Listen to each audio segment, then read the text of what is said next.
before the Cigar Mile is going to be for the 2-year-olds. It's the Grade 2 Remsen.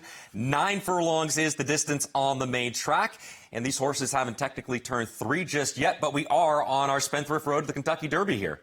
Now, before you say, oh, we're a long way away from the Derby, which we are, basically a half a year, this next group of races coming up, let's look at recent years. Okay, we're going to show you here in a second. The Remsen, we had DORNOCH versus Sierra Leone 2 years ago. The Low Self-Futurity gave us journalism last year, the Derby favorite. The Gunrunner, a couple years ago, Epicenter won the race, favorite for the Kentucky Derby. And the Springboard Mile, Coal Battle, was one of everybody's favorite underdogs this year. So these next 4 races, in just the last few years, have given us important horses. And before you say that these races don't matter, oh, it's only 10 points to the winner. You see the sliding scale here from 1st to 5th, 10, 5, 3, 2, 1. Let's go back earlier in the year.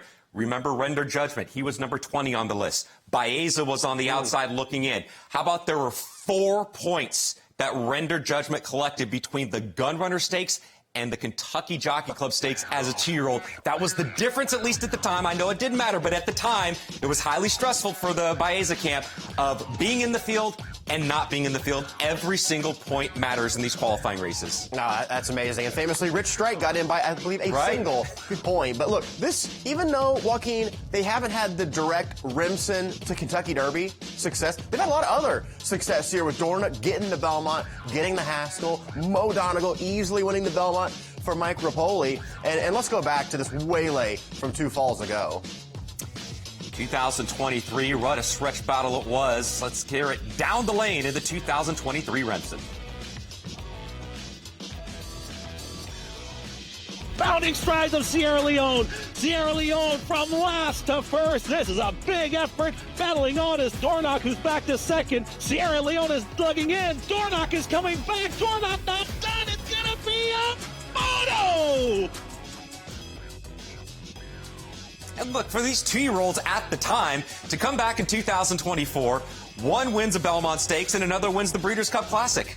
And that was a showdown between Chad Brown with a $2 million Gunrunner versus Danny Gargan and a Son of Good Magic. What if I told you today Chad Brown's got a $2 million Gunrunner in there, Paladin, and Danny Gargan's got him a Tiger in the making by Good Magic, talking about, well, you guessed it, talking. So this could be 3 Good Magics for Danny Gargan to win this race in just 4 years. I'm telling you right now, this horse in the middle, I've said this before, DORNOCH, the toughest horse to pass on the dirt since Tisnow. Well, let's keep talking about talking here. The 11 horse for Danny Gargan. You mentioned the Son of Good Magic.